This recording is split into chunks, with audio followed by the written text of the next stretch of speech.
got a mission that we're going to be talking about with the Liberia mission team. Leaves Friday, October 21st. I'm going to pass this around. There's the book fair that you guys saw about making some donations, and they came and updated that throughout the week. I don't know if everybody gets an email blast, but they're actually looking for books throughout the month of October, but they're also looking for undies, I think is what they were talking about. They're calling it undies. There you go. A lot of, apparently we get 500 and something foster care kit kind of things. Was that the backpacks they were talking about? And they said what we really need is diapers and underwear. A lot of these kids get to their new home and they don't even have that most basic thing. Right. So we're collecting. Well, and I guess I assume that everybody sees that same email blast. I mean, I'm probably just going to forward out those types of messages just to make sure everybody's on it. Because if anything, it'll just double the stress on paying attention to those types of announcements. I think from the other items that we have going on, I sent that weekly email. I'm going to try to make sure I stay consistent with that so we can mark our calendars with the different events. I know Maria, again, from the emphasis on our 3 dates, there's some responses coming in right now. We have to gauge how quickly we're able to put some substantial volunteer names up against those 3 dates. Yeah. And then whether or not we have to turn one of the dates back in, we need to make a decision pretty soon here. But when you consider about, again, making some meals at the shelter and having bag lunches afterwards, that's really what we're trying to do as a Sunday school class. We have a social coming up. 23rd. 23rd, after the service. And then Richard's stepping right into it, so I'll get this started here, but we spoke a little bit about it, and I'm gonna pass this around. Everybody's got the handout that the church has put together about the prayer walk. What they've asked us to do as a Sunday school group is to commit to a Sunday during this hour, where what we do is walk the campus along this trail in a status of prayer the entire time. So you can see they've gotten this fairly well organized.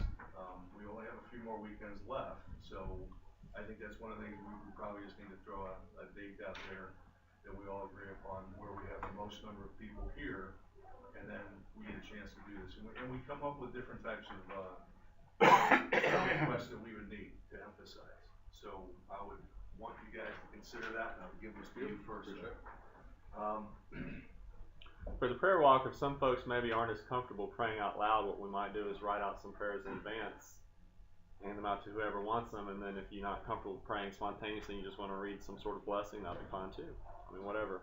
Or if you just want to pray quietly in your heart.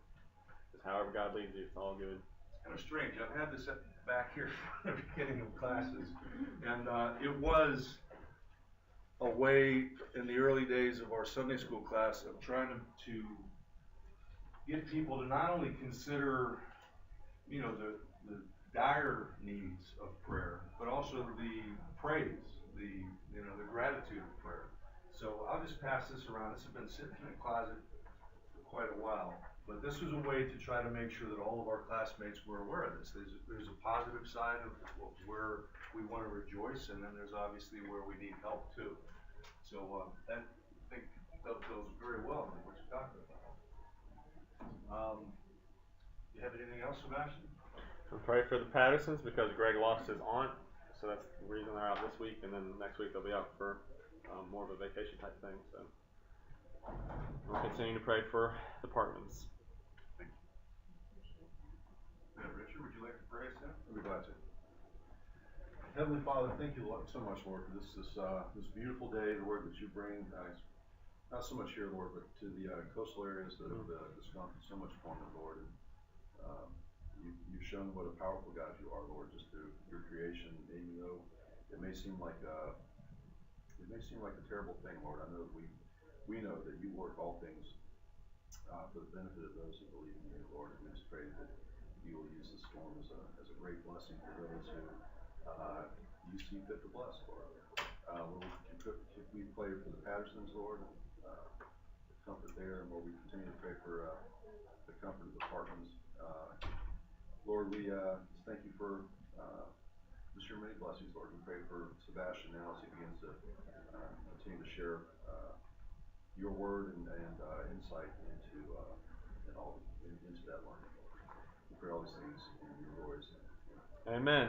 All right, so as I've been doing a little poking around trying to figure out how to get the PowerPoints and the recordings to mesh, I've learned that you may record as you're doing the PowerPoints into PowerPoint. So that's what's happening right now.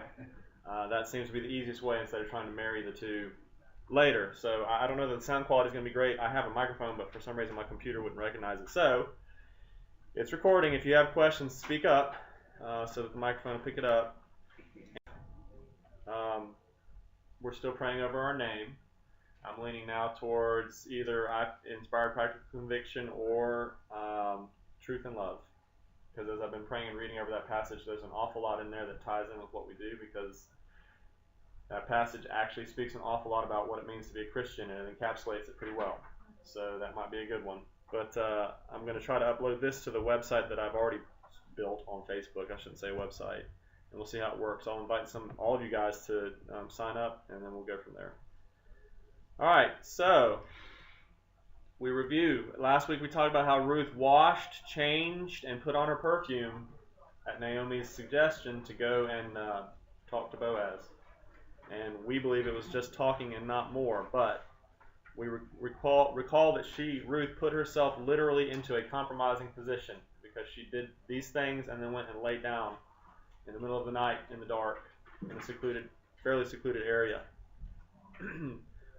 We talked about how part of why this was such a compromising position for her was because if Boaz had been a different person and he had sounded the alarm and said, you're acting like a prostitute, I want nothing of you, they might have stoned her to death for attempted prostitution, because she was in some ways looking an awful lot like a prostitute did at the time. So she took an enormous risk to do what she did. We've been evaluating their morality of Naomi and Ruth. We've talked about we don't know that they sinned, Ruth and Boaz. I personally don't think that they did. But you can still even evaluate the morality of what they did that did not necessarily result in a sexual sin, but were they still being moral in how, were they being manipulative? If so, can you be and still be godly? Those are things to think about as we read the story. But we recall, as we were talking about how to evaluate their morality, judge not, lest you be judged. And we talked a little bit about what that means. It's an attitude. Why are you evaluating their morality? Are you evaluating it because you want to learn about God? Because you want to figure out what to emulate from them and what not to? And this transfers to your daily life. Why are you evaluating other people and what they do? Do you have a godly motive? Are you trying to learn? Do you want to minister to them? Do you see them hurting and you say, well, why would they be hurting, and what's the best way for me to help heal them or be kind to them or gracious? Or are you feeding your own fleshly spirit, and are you just enjoying talking about people suffering? Are you just enjoying putting people down? Are you just enjoying making yourself feel good by putting someone down, because then when they're lower, that must mean you're higher? Those are two very different things, and one of them God calls us to do, and one of them He tells us never to do. So as we evaluate Ruth and Naomi, we have to judge our own motivation. We should always show mercy and compassion, gentleness, never forget our own shortcomings. And we read last week the verses which tell us each one of those things. As you evaluate anyone or anything, always mercy and compassion. Why? Because that's what God shows us. That's why He hasn't struck me dead. He should have long ago. I've done some pretty bad things in anyone's estimation. But because of His mercy and compassion, I need to show mercy and compassion. And the Bible talks about that all day. Remember the point of the law. We talked about why the law, God gave us a law. It wasn't to condemn us. It was to teach us good things and teach us how to live. It wasn't a weapon against us, even though ultimately it turned out we made it a weapon against ourselves. But at the same time, as I'm talking about all these things and mercy and compassion and things, never forget, don't take sin lightly. God will not be mocked. The Bible says that clearly. We will reap what we sow. If you decide, grace is cheap, right? Cheap grace, like Dietrich Bonhoeffer said. It's cheap. I don't have to worry too much. I'm covered in the blood. I can do whatever I want to do. God knows exactly what you're thinking. And when you stand before Him, He will have His say. And it will be awful. It is a terrifying thing to fall into the hands of the living God. As you decide that you get all the mercy and compassion and grace and other people can have all the judgment, bear in mind that God doesn't quite see it that way. He does not see it that way. You're going to get what you give. Jesus is the Lion of the tribe of Judah. He is a lion. He's also a lamb. He's both. Don't ever forget. Whichever side, everyone tends to sort of, well, I shouldn't say everyone, a lot of people gravitate towards one or the other. They see the lamb and how gentle he is, and then they kind of perhaps maybe have a wishy-washy Christianity that doesn't amount to much. Or they focus on the fact that he's a terrifying God and he's the Lion of the tribe of Judah, and then they do all the sin and judgment that you've heard so much about, and they forget about the mercy and compassion. C.S. Lewis said, Jesus is not safe, but he is good. And as we go through life evaluating other people and ourselves and what we should do, we should remember that. He's not safe, but he's good. All right. So that's our review. Bearing all this in mind, how moral are Naomi and Ruth being here? How much are they pleasing God or displeasing him? And that's not rhetorical. I'm not going to give you all the answers. Let's talk about it. They're following the law. I mean, I guess they're following the Spirit of the law, and they're trying to capture the Spirit of the law in terms of moving forward with the kinsman redeemer, and stuff like that. But the only kind of thing there is, are they moving at God's direction or their own direction? That's the question. And I'm gonna again say, in my opinion, there was no sexual sin that night. That would be a different evaluation. I don't know that there would be any justification for that. I mean, I can't really justify sexual sin, but I can say there might be a situation where in a time of war, someone comes to a mom and says, you're either going to have sex with me or I'm going to kill your children in front of you. I don't know that God would condemn that at all. He condemned the person that said that, but I don't know that he would condemn the woman who said, okay, well, I'm going to do what I have to do. Sebastian, it's kind of just a comment, but the Bible's been pretty straightforward of the good, the bad, the ugly, and from David all the way through the disciples, that you would imagine again there would have been no holds barred here if something a little unsavory had happened to. You mean the Bible would have said it? It seems like that's the intent of the book, right? I think that's a good point. And the other thing is that there doesn't appear to be any kind of a judgment against what they did. As far as we can see, that's right. So, I mean, in other cases, there is a judgment against what happened to, let's take David and Bathsheba. There's a penalty for that, and there's no penalty applied here. So, I think we can, the causality then would be, if it's not present, if the penalty is not present, then we have to assume maybe that the sin wasn't present either.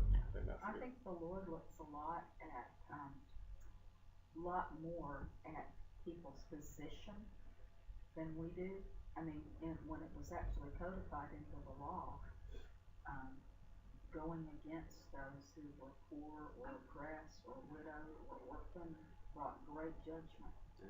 And so I think he looked at what they were doing as they needed a kinsman redeemer, and she was making it clear that she was willing to have him fulfill that role. I agree. Excellent points. Anybody else? So what lessons do we draw from this scene?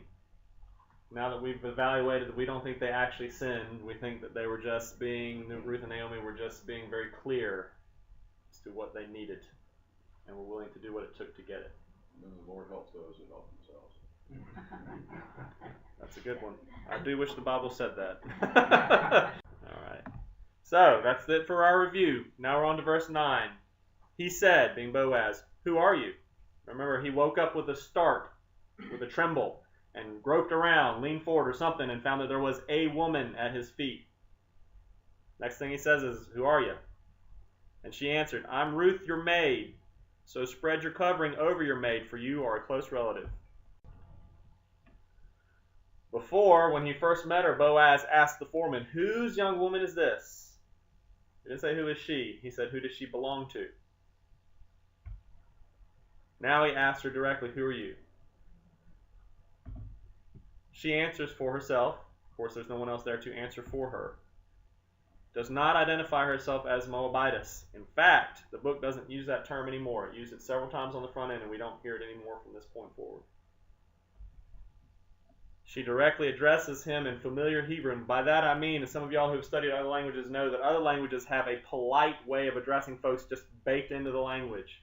In Spanish, if you address people in the third person, if you say, "How is she doing today?" as you're talking to someone, that is a very polite way instead of how are you doing today. Hebrew does the same thing. There's a direct address and an indirect address. She is using the familiar sort of just talking to a friend kind of Hebrew. She uses the term for maidservant. We talked about there are rungs of servants, and there's one that's at the very bottom, which she already called herself at one point. This time she takes it a step higher. She is no longer the lowest type of maidservant. She's one step up. Good. The lowest rung of servant would not be entitled to marry. The next one up would. She does not wait for Boaz to tell her what to do. Naomi said, go, wash, change, anoint, uncover, lie down, and wait for him to tell you what to do. She didn't wait. She said, I'm Ruth, your servant, so spread your covering over your maid, for you are a close relative. Brassy, brassy, brassy. Right? It seems like she did more than Naomi said. Naomi didn't say, go tell him to spread the corner of your cloak over you, or any of that.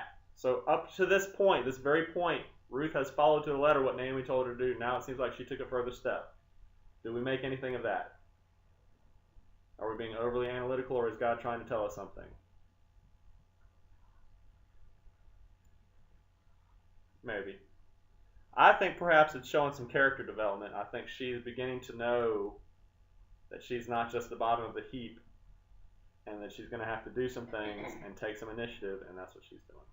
It's delineating between her and Naomi. I mean, it's like she's taking, there's independent nature between the two of them, and they're not colluding all the way through. I think that's right. Now, she said, spread the covering of your cloak, spread the corner of your cloak. Literally, it's translated, spread your wing over me. Remember what Boaz said to Ruth. Blessed be you to Yahweh, under whose wings you have sought refuge. It's the same word. So she's saying, spread your wing over me. So Ruth is basically telling Boaz he's the answer to his own prayer. You have sought refuge under Yahweh's wing, and she says, spread your wing, Boaz, over me, which was a fairly common term. Actually, spreading the cloak was literally a way of marrying. God says it to Israel in Ezekiel. Then I passed by you, and I saw you, and behold, you were at the time for love. So I spread my skirt over you and covered your nakedness. I also swore to you and entered into a covenant with you so that you became mine. Spreading the corner of the cloak was absolutely related and connected to marriage. And when Ruth said, spread your cloak over me, she was not just talking about some fabric over my legs. She was actually saying, marry me. To uncover the skirt was to show infidelity. Cursed is he who lies with his father's wife because he has uncovered his father's skirt. This was completely what she meant to communicate.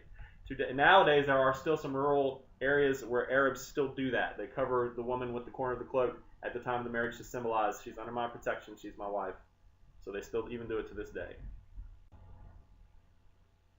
Now, she says, spread the corner of your cloak over me, for you are a Goel. Now, we talked earlier about how when Naomi first said to Ruth, oh my gosh, you were in Boaz's field. This is great. He's our Goel.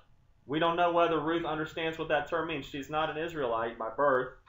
She doesn't mention, there's no record of her saying anything back, so we don't know if she knows what Goel means. But now, she makes it the basis of her request. She says, spread the covering of your cloak over me, for you are my Goel. Clearly, she understands what it means now. Now, this is a very double-barrel attack that Ruth is laying on this man. First of all, there are sexual overtones, no question. Okay, I don't think they had sex, but there is no question that you uncover some part of the lower part of his body, you clean yourself up real nice, you lay down next to him in the dark, you are sending a message of what you might be available for. Plus, she tells him, oh, and by the way, you're the Goel. It is double. It's like, you got to do this, right? She's kind of... I'm going to make him an offer he can't refuse. She says, no question. So his response, then Boaz said, he said, may you be blessed of the Lord, my daughter. You have shown your last kindness to be better than the first, by not going after young men, whether poor or rich. So Boaz, being the kind of man that he is, doesn't curse her and doesn't say, "Get away from me, you whore, you prostitute." He blesses her. And he sees the good in her, and he speaks it.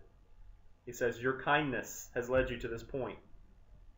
He invokes Yahweh. He uses the same phrase of Ruth that Naomi used of Boaz. "Blessed be you to Yahweh." Naomi said, when she first saw Ruth come home with all the grain, "Blessed be he to Yahweh who has recognized you." They are all blessing each other in the same manner. They are all seeing each other as blessed by God and as being equals in many respects. This seems to highlight God's sovereignty. The fact that he says Yahweh is no accident for a lot of reasons, one of which is because we as readers and the audience as listeners would realize that Yahweh is very much in command here, and this is all going according to his plan. For no other reason than Ruth and Naomi embarked on a long shot with serious consequences if it failed. She could have been kicked out of Israel or killed for what she did, but instead it succeeds beautifully. And sometimes when we put up that Hail Mary, not literally because we don't pray Hail Mary, but It's that Navy win yesterday. huh? Yeah, maybe. I don't know. Okay. Much tension in the Jewish audience resolves right now, because the Jews who hadn't heard this before, who were listening to the story, would be like, "Okay, she's laying at his feet in the dark. He is a very righteous man. We don't know about them yet. This can go bad." But instead it goes really well. Remember how Jesus and the woman caught in adultery?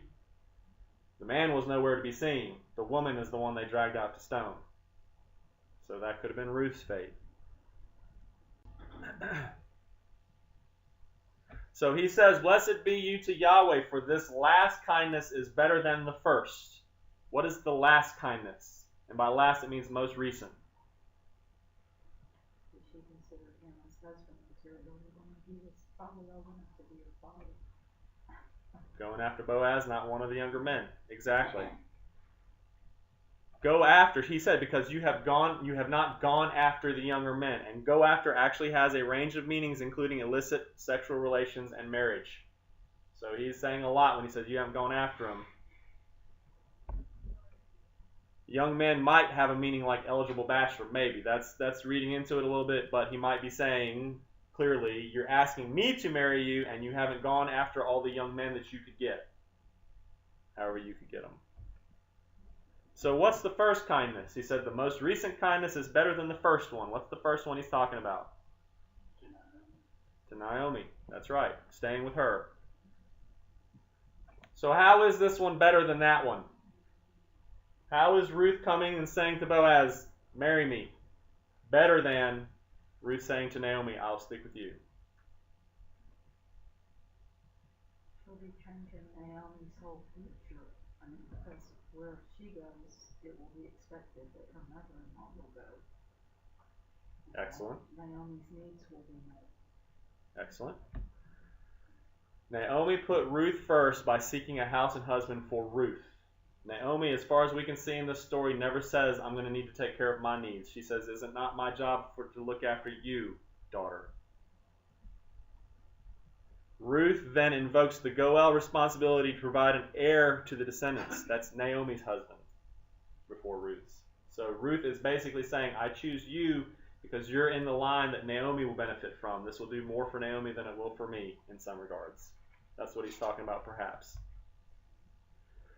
Ruth is really indicating selfless devotion to the dead husband of her family line.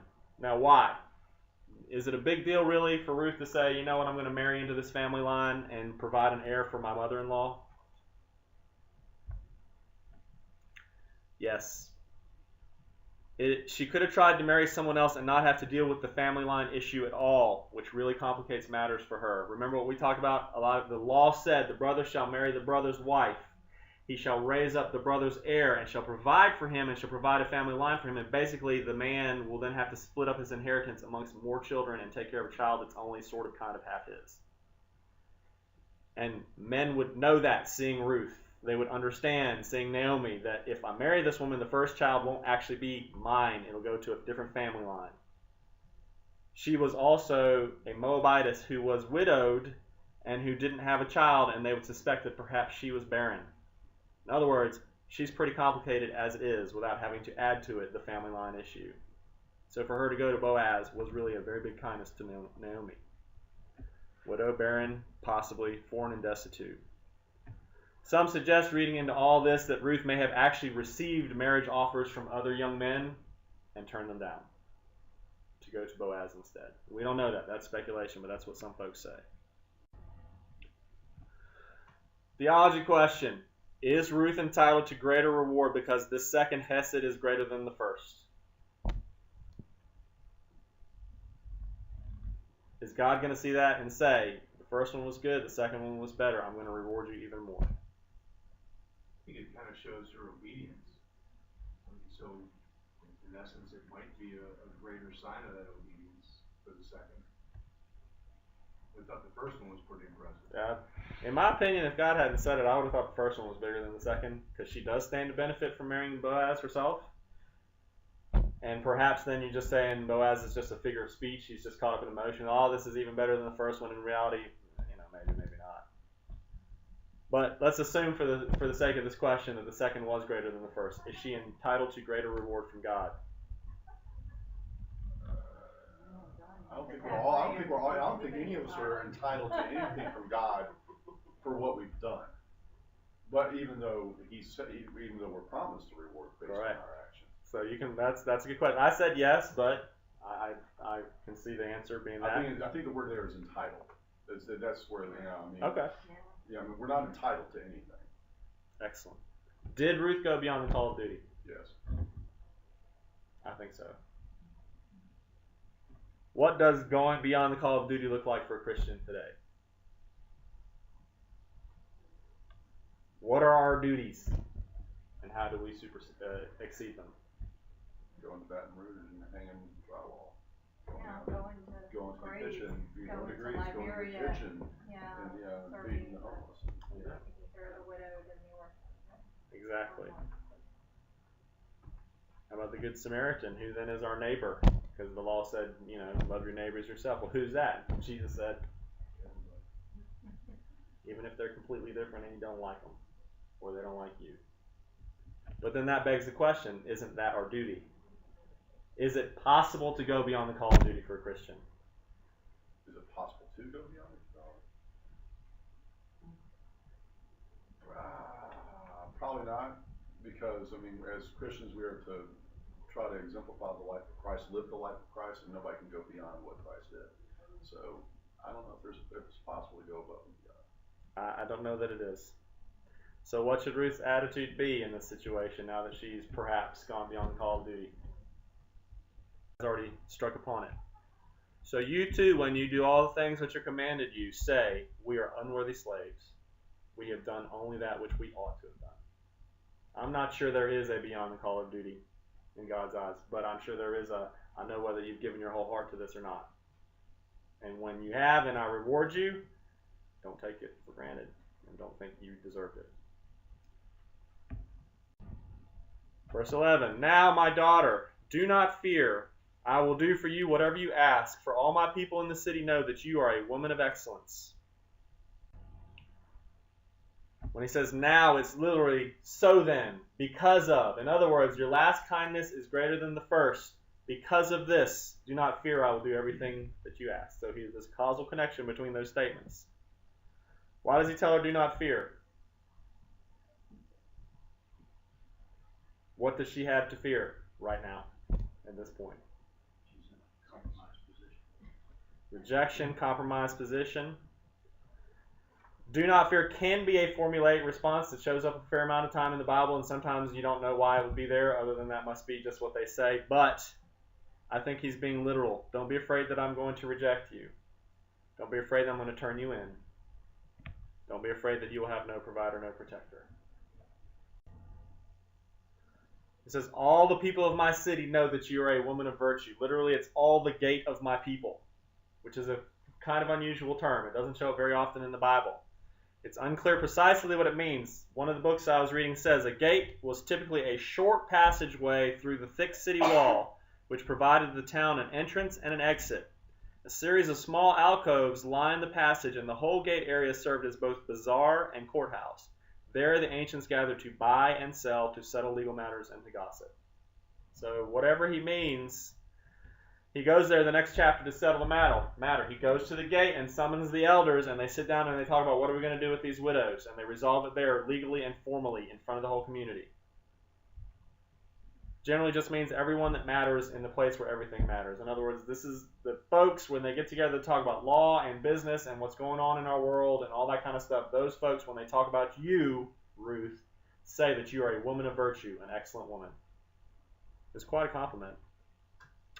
We talked about this earlier before. A woman of excellence is Eshet Hayil. We talked about how Gibur Hayil is the man of excellence. Boaz is introduced at the very first sentence of chapter 2 as a man mighty of strength, a man excellent, an excellent man. It's the male version of the female version. We're talking about the same thing here. It's just one's a woman and one's a man. Wife of noble character, who can find? Proverbs 31, same phrase. Boaz just told her, you are a wife of noble character, although we're not married yet. What are those qualities? And I know this is kind of like a memory test. If you can remember what's in Proverbs 31, if not, we're going to go over it. Who can remember some of the things that qualify a woman as a wife of noble character, an excellent woman, a woman of virtue? She does her husband good and not whatever the word is all the days of her life. Yep. An excellent wife who can find, for her worth is far above jewels. The heart of her husband trusts in her, and he'll have no lack of gain. Her husbands trust her, and she's worth more than jewels. She rises also while it's still night and gives food to her household and portions to her maidens. She's hardworking and she manages her household well. She extends her hand to the poor. There it is again. And she stretches out her hands to the needy. That's got to be like verse number 8 or 9, and I'm not even looking for them, on how we should treat the poor. Her husband is known in the gates when he sits among the elders of the land. In other words, it's not just on the women to be worthy wives. It's on the men to be worthy husbands. Rise up to the challenge. The Gibur Hayil and the Eshet Hayil, the man mighty of strength and the woman mighty of strength, go together. And if you're the one in the marriage who isn't up to par, whichever side you're on, step up. Strength and dignity are her clothing, and she smiles at the future. She opens her mouth in wisdom, and the teaching of kindness is on her tongue. Now, this is just excerpts. There's a lot more. And I heard someone once say, if you read that, if any one woman tries to do and be all those things, she's going to die young, because that's an awful lot. But obviously, we're not saying to take it literally to do all these things. It's the spirit underlying all that. It's the character underlying all that. You may not be a business person. It says that the woman, excellent wife, considers a field and buys it, and with her profits she plants a vineyard. You don't have to be a business person to be a noble wife. It just means that if you are involved in business, you're going to be good at it. You're going to work hard and you're going to think before you act. You're going to be wise and kind. And the last verse sums it all up. Charm is deceitful and beauty is vain, but a woman who fears the Lord, she shall be praised. That's what Boaz just called Ruth.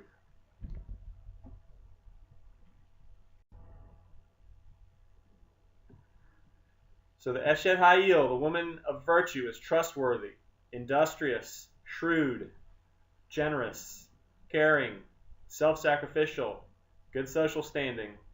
It's the female equivalent of Boaz. He has just given her a title, and a big one. He said so himself.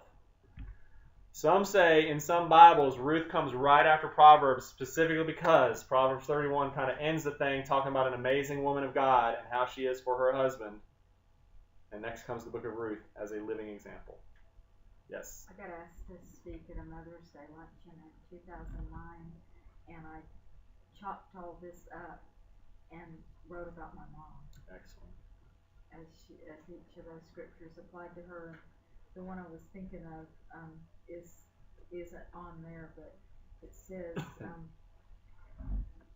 the heart of her husband trusts in her, and he will have no lack of gain. She does him good and not harm all the days of her life. Excellent. Which is why, totally off the subject, I guess, but TV really bothers me now.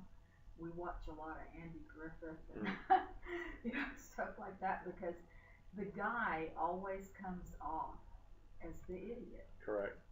The dad always comes off as the person to be made fun of, who never quite measures up, That's right. who's not too bright. And I think that's a satanic thing that he's using the people in Hollywood to do to destroy our society. Amen.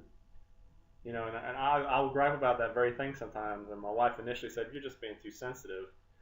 But as the years have passed, and every time you see any movie or TV show, and the man is a bumbling idiot who can't do anything right, and we're not sure why the woman keeps him around, except she apparently has a soft spot for him for some reason.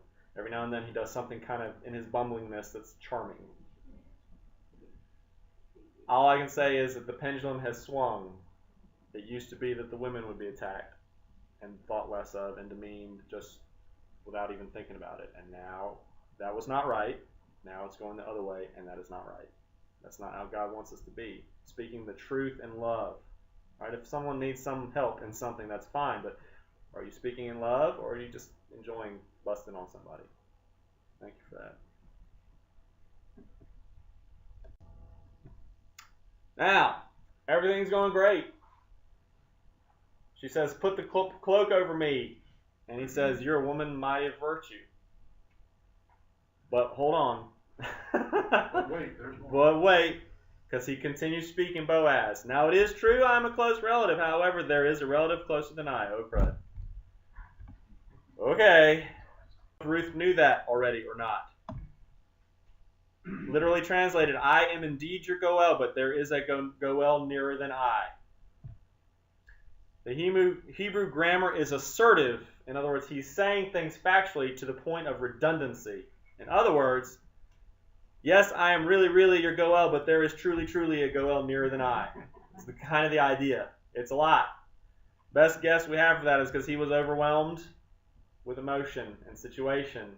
And so thankful that she looked on him with kindness, and he was able to look on her with kindness, that it just kind of came out a little bit garbled. Happens to us all. Gives me more faith in the Bible, not less. So we're not sure exactly of who this other Goel would be and who he's related to and how he's related. In fact, the book never tells us his name. We're going to get to the next chapter, and it's going to be very interesting because the Bible literally calls him Mr. So-and-so, or at least the Hebrew version of Mr. So-and-so. And you can read a little bit into why it does that. Maybe he's not that important, but he kind of is. Maybe he's being subtly put down a little bit because he is the nearer kinsman redeemer, and he does not step up to his responsibility. So the Bible, and God saying through the Bible, you don't even deserve to have your name said. Perhaps. We'll see when we get there. Remember that this is not a Levirate or Levitical marriage, either one. Those are two different things. But reading those as to how the succession works, we can get an idea of who this nearer kinsman redeemer might be. And honestly, Elimelech's relationship is not entirely clear. One of his brothers may redeem him, or his uncle's son, or one of his blood relatives. So both Elimelech and this other one fall somewhere in that ambit. And apparently the other one is closer in line in terms of a closer in marital relation, closer in blood relation. Jewish tradition says that the Mr. So-and-so was Elimelech's brother and either an uncle or an elder brother of Boaz. Which is interesting because Boaz never says his name either. So we're on a roller coaster now, just when we thought we had it solved. Remember how chapter 1 ends and she stayed with her mother-in-law until the end of the harvest. And so we know they got about 2 months of food, but then it kind of just stops right there and you say, okay, but 2 months of food isn't going to last 40 years. Now we come then, and again we start going up, and things seem to resolve, and then all of a sudden there's another bump in the road, because he says, well, I'd be happy to do this, but actually I can't by law. Maine. Boaz is showing scrupulous respect for custom in a time when maybe not anyone else did that. Remember, this was the time of the judges when everyone did what was right in his own sight. There might have been other Israelites who just said, I don't know the Goel, and I don't care the other Goel. I want you for myself. I'm just going to have you. But Boaz says, hold on, if we're going to do this, we're going to do it right. And we'll see how they do it in the next chapter. There was some social pressure against violating the rules. There could have been a possible charge of adultery for stepping in front of your relative, but at this time and place, I'm not sure anyone would have really cared, frankly. I say that, but modern scholars note how even nowadays, Arabs jealously guard the right to marry their first cousins who are widows. But understand something. They jealously guard the right to do it. They don't actually want to do it. They just don't want you to step on their right to marry someone else, but whether they're actually going to exercise that right is a whole other thing and completely disconnected. In fact, they probably won't. They just don't want you to make them feel less. Regarded the abstract right, not the marriage in fact, which in this case you will see because Mr. So-and-so says, oh, I'll redeem the land. Okay, but there's a widow you have to marry. Never mind.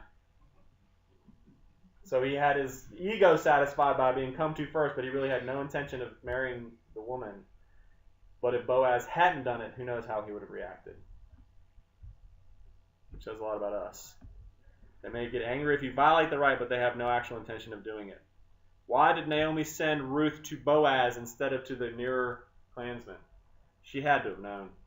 You cannot imagine that this older woman who knew exactly the Israelite and all that stuff did not know there was a closer relative than Boaz.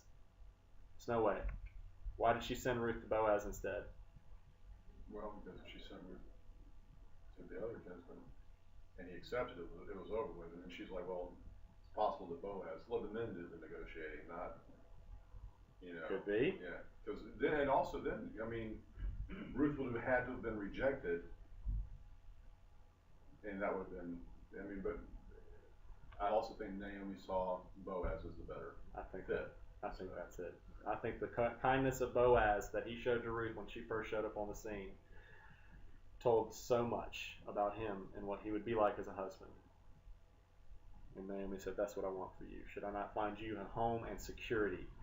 And this is the man that you need. And we're going to have to, that's why the whole thing that they're doing with Boaz at this point was even more of a long shot. He wasn't first in line. It was quite a situation. It's a small town. She probably knew something of the character of the other guy and knew he wouldn't redeem. So. And there's no telling what else she might have known about him. That might have been worse. So then Boaz says, remain this night, and when morning comes, if he will redeem you, good, let him redeem you. But if he does not wish to redeem you, then I will redeem you, as the Lord lives. Lie down until morning. Now, we have a hint here that they did not have sexual relations, because the word remain does not have sexual connotations. There are other words he could have used that would have included sexuality. In fact, the word that he uses for remain is the same word that Ruth said to Naomi when she made that solemn oath to her, I will remain where you remain. Where you go, I will go. There was no sexuality in that either. So this one word gives us some good evidence that we're talking about sex. There is a subtle shift, perhaps, in Ruth's allegiance. She says to Naomi, I will remain where you remain. And she does. Then Boaz says, remain with me. And she does. So there is a subtle change. She is shifting over from being fully devoted completely to the life of Naomi, and now she's switching. The needle is going towards Boaz by the use of those words. Why did Boaz tell her to stay the night?